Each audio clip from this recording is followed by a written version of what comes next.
Assalamualaikum warahmatullahi wabarakatuh. Pagi ini Kasana kembali menyajikan kepada Anda embun-embun ilmu yang terpendam dalam luasnya Kasana Islam. Ada fakta yang cukup mengherankan tapi nyata karena disampaikan Nabi Sallallahu Alaihi Wasallam bahwa jin termasuk pula setan melakukan aktivitas makan dan minum layaknya manusia. Suatu ketika Abu Hurairah radhiyallahu anhu membawakan pada Nabi Sallallahu Alaihi Wasallam wadah berisi air wudhu dan hajat beliau. Ketika ia membawanya, Nabi Sallallahu Alaihi Wasallam bertanya, "Siapa ini?" "Saya Abu Hurairah," jawabnya. Beliau pun berkata, "Carilah beberapa buah batu untuk kugunakan bersuci, dan jangan bawakan padaku tulang dan kotoran."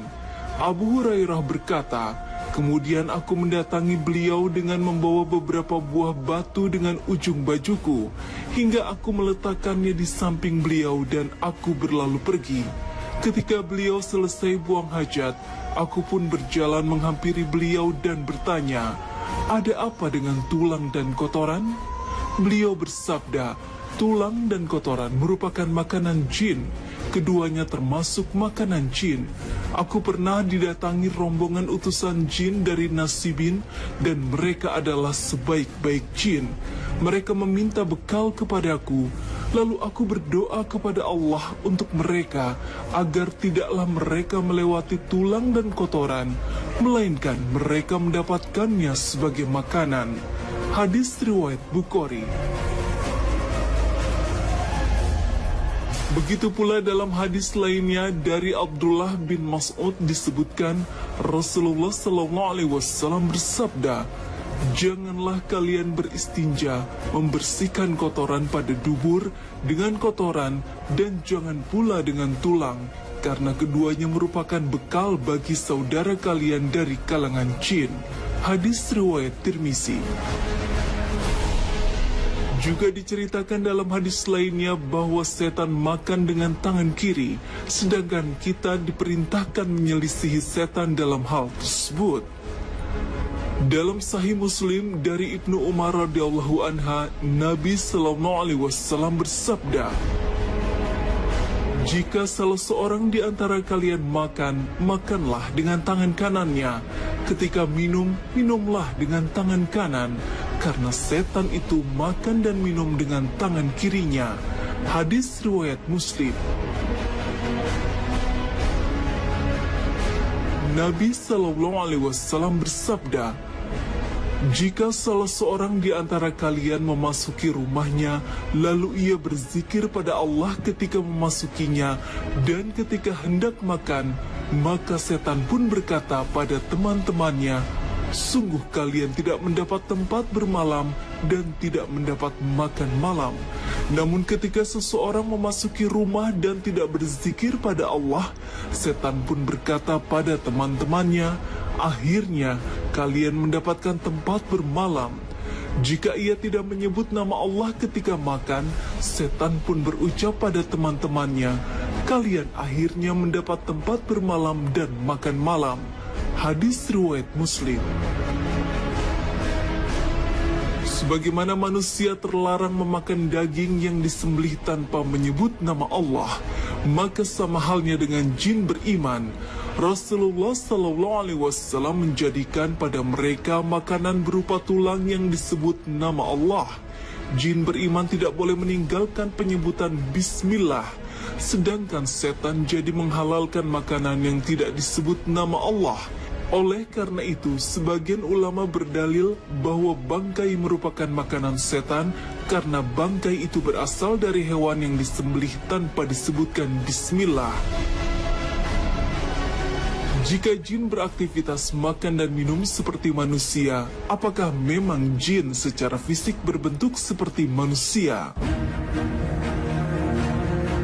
Dalam sebuah hadis yang diriwayatkan Tabrani dan Hakim dengan sanad yang sahih, Rasulullah bersabda, "Jin itu ada 3 jenis. Ada yang bersayap dan terbang di udara, dan ada yang berjenis ular dan kalajengking, dan ada yang menetap atau berpindah-pindah."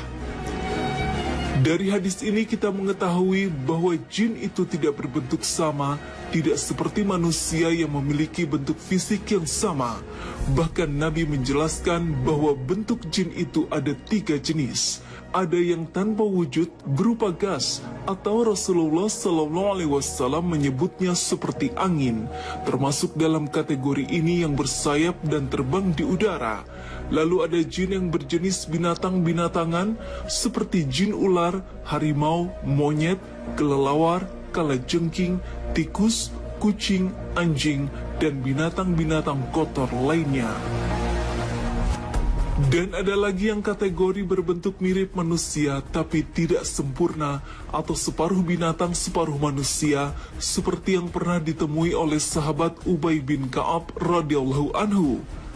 Selain dari segi bentuknya, ada juga jin yang menetap, tidak bisa berpindah-pindah dengan sendirinya seperti tanaman, sehingga kalau hendak dipindah harus dipindahkan tanamannya, dan ada yang bisa berpindah-pindah, berjalan, dan terbang.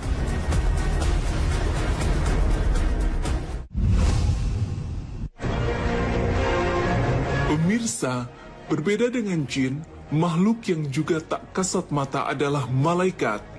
Pada umumnya kita mengetahui bahwa setiap orang dijaga oleh 2 malaikat, Raqib dan Atid, yang selalu menjaga kita di sebelah kanan, pencatat kebaikan, dan sebelah kiri Atid, pencatat keburukan.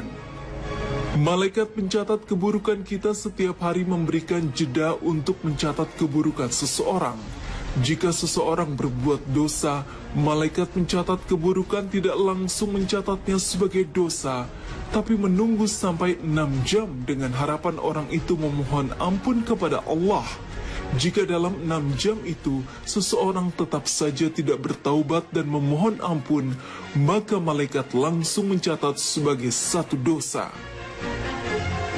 Inilah yang disampaikan Nabi SAW dalam sabdanya, sesungguhnya malaikat yang berada di sebelah kiri, ia akan mengangkat penanya 6 jam pada seorang muslim yang melakukan dosa. Jika ia menyesal dan beristighfar kepada Allah, maka ia menghapusnya, dan jika tidak, maka tertulis satu kesalahan. Hadis riwayat Tabrani. Kedua malaikat yang bertugas menjaga setiap manusia ini tidak pernah lalai dalam melaksanakan tugasnya. Apakah hanya 2 malaikat ini saja yang selalu menyertai kita dimanapun kita berada? Ternyata tak hanya 2 malaikat itu saja, masih ada 2 lagi malaikat yang selalu mengikuti kita, masing-masing berada di depan dan di belakang kita. Keduanya bertugas menjaga manusia dari keburukan dan musibah. Jika ada keburukan akan menimpa seseorang, maka malaikat itu akan menjaganya, kecuali jika memang hal itu sudah menjadi takdirnya. Hal ini diungkap oleh Ibnu Katsir dalam menafsirkan firman Allah Subhanahu wa Ta'ala. Bagi manusia ada malaikat-malaikat yang selalu mengikutinya bergiliran di muka dan di belakangnya. Mereka menjaganya atas perintah Allah. Quran Surat Ar-Ra'd 10-11. Dengan demikian ada 4 malaikat yang selalu mendampingi setiap manusia. 2 malaikat mencatat amal di sebelah kiri dan kanan, dan 2 lainnya di depan dan di belakang. Menariknya, para malaikat penjaga kita itu tidak terus-menerus berada di sisi kita, tapi mereka bergantian shift atau melakukan aplus, yaitu shift siang dan shift malam. Lalu kapankah waktu pergantian shift siang dan malamnya? Pergantian shift dalam menjaga manusia itu terjadi pada 2 waktu. Pertama di waktu subuh. Pada waktu ini malaikat bergantian menjaga atau terjadi pertukaran shift antara malaikat malam dan malaikat siang.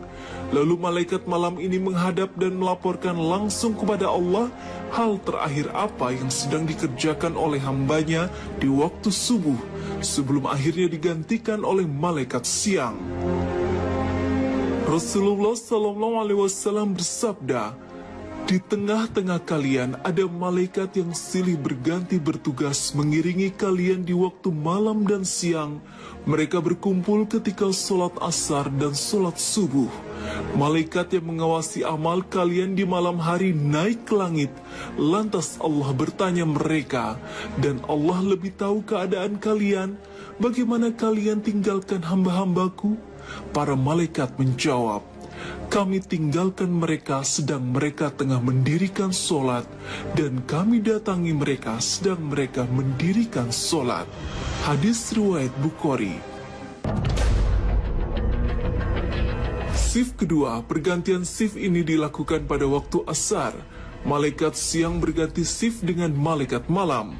Maka sholat asar juga disaksikan langsung oleh malaikat, dan malaikat siang akan melaporkan kepada Allah hal terakhir apa yang dilakukan oleh hambanya.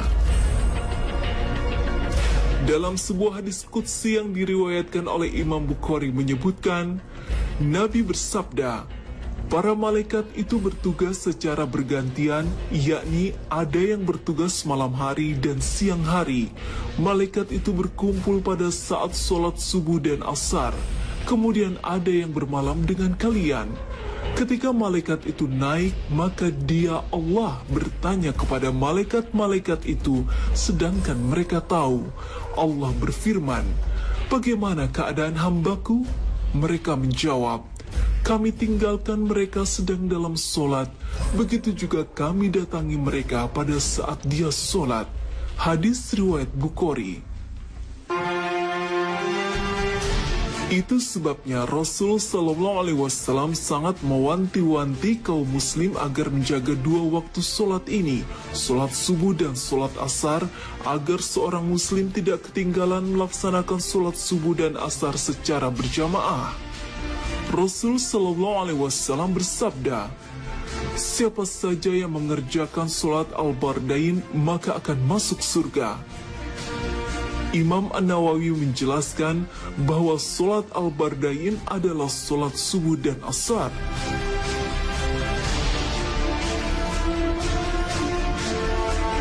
Nabi Shallallahu Alaihi Wasallam bersabda, malaikat malam dan malaikat siang berkumpul ketika sholat subuh. Lalu Abu Hurairah radhiyallahu anhu berkata, jika kalian mau, bacalah dan dirikanlah pula sholat subuh. Sesungguhnya sholat subuh itu disaksikan oleh malaikat. Al-Isra 78, hadis riwayat Bukhari. Subhanallah. Inilah rahasia dan keutamaan waktu subuh dan asar yang tak banyak diketahui orang muslim. Maka seperti halnya kita bekerja bergantian antara shift satu dan yang lainnya, mereka melaporkan hasil kerja kepada pimpinannya. Maka alangkah baiknya kita melakukan pekerjaan yang baik untuk dilaporkan kepada Allah Subhanahu wa Ta'ala.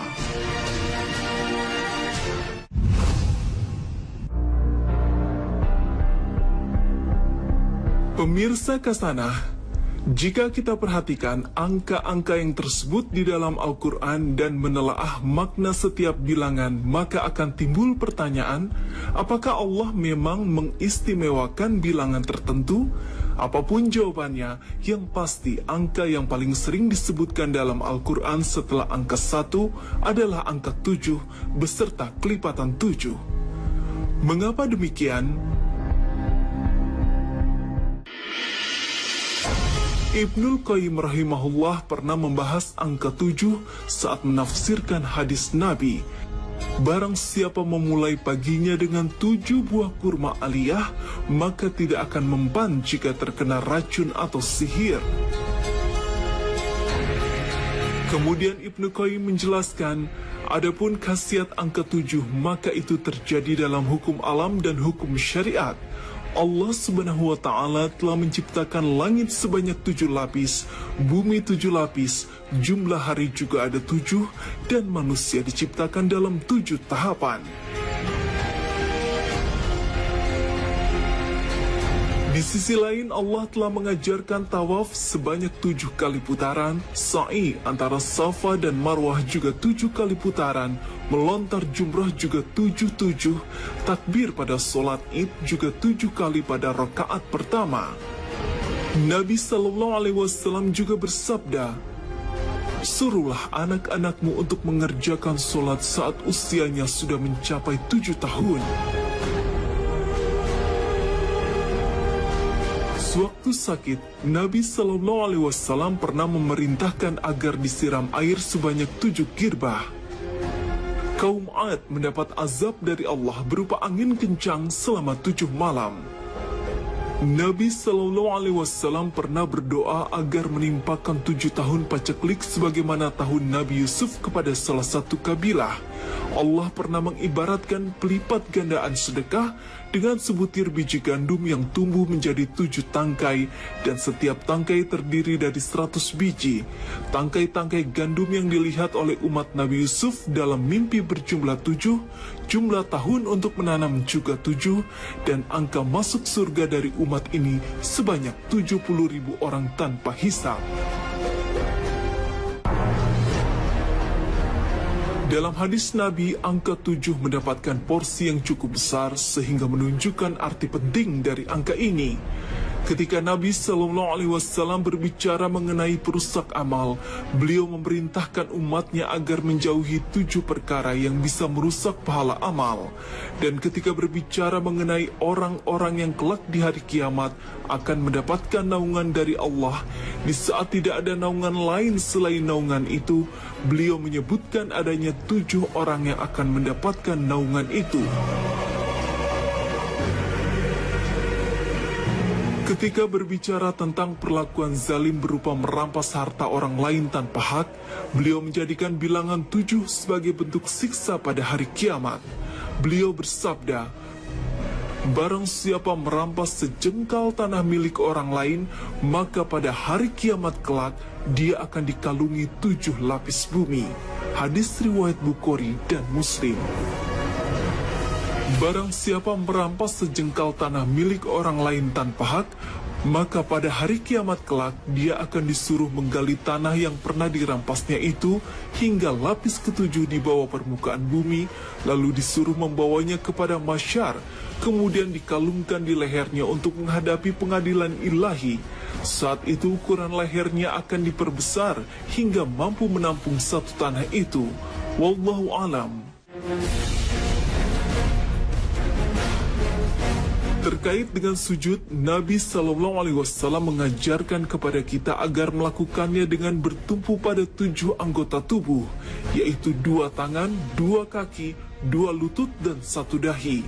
Sehingga tidak akan sah solat seseorang jika sujudnya tidak bertumpu pada 7 anggota badan itu. Jika anjing menjilat sebuah bejana, maka tidak akan bisa disucikan kecuali dengan mencucinya sebanyak 7 kali, salah satunya dengan debu. Ketika ada seseorang yang menghadapi Nabi Sallallahu Alaihi Wasallam untuk menanyakan berapa lama dia sebaiknya menghatamkan Al-Quran, Rasul Sallallahu Alaihi Wasallam menyarankan agar menghatamkan Al-Quran dalam 7 hari dan tidak boleh kurang dari itu. Ketika berbicara tentang Al-Quran, beliau menyatakan bahwa Al-Quran diturunkan dalam 7 ragam bacaan, dan bacaan manapun yang kita pilih dari 7 itu, maka semuanya adalah Al-Quran. Dalam kesempatan lain, Nabi Sallallahu Alaihi Wasallam mengatakan bahwa pada hari kiamat kelak, neraka jahanam akan didatangkan dengan 70.000 tali kendali. Setiap kendali ditarik oleh 70 orang malaikat. Dan inilah barangkali alasannya kenapa beliau memohon perlindungan kepada Allah dari siksa neraka dengan membaca doa, Allahumma azirni minan nari, ya Allah, lindungilah aku dari neraka sebanyak 7 kali. Untuk menyembuhkan penyakit, Nabi Sallallahu Alaihi Wasallam juga mengajarkan kepada kita agar membaca doa, A'udzubillahi wa qudratihi min syarri ma ajidu wa uhazir.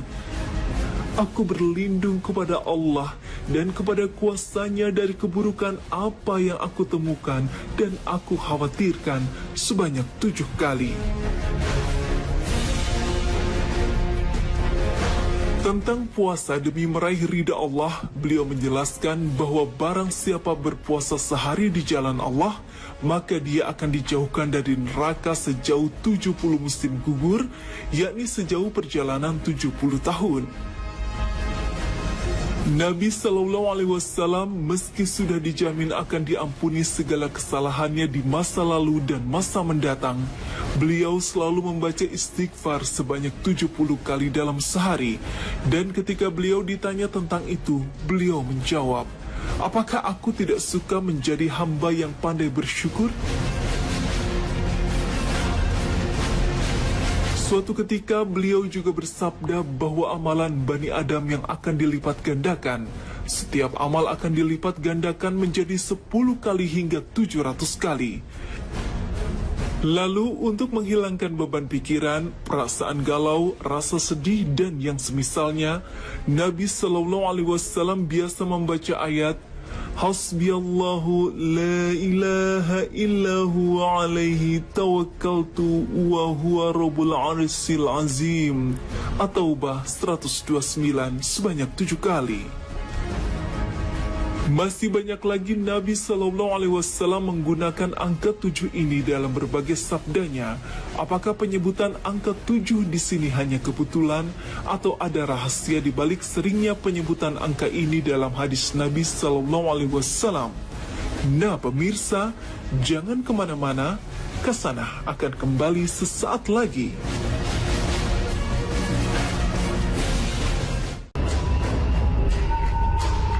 Pemirsa Kasanah, kita melihat bahwa angka 7 adalah angka yang paling istimewa dalam hadis-hadis Nabi SAW. Nabi SAW telah menyebutkan angka 7 secara khusus, bukan angka lain karena memiliki arti penting. Angka 7 adalah angka yang paling sering disebutkan dalam hadis Nabi SAW.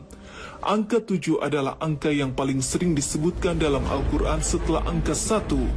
Angka 7 adalah angka yang paling sering muncul dalam sistem alam raya. Kita semua tahu bahwa haji adalah rukun Islam kelima. Orang mukmin yang menunaikan ibadah ini akan tawaf mengelilingi Ka'bah sebanyak 7 putaran dan sa'i antara Bukit Safa dan Bukit Marwah juga sebanyak 7 putaran. Saat melontar jumroh, beliau juga melontar 7 kerikil. Dalam ayat yang berbicara mengenai haji dan umroh juga disebutkan angka 7.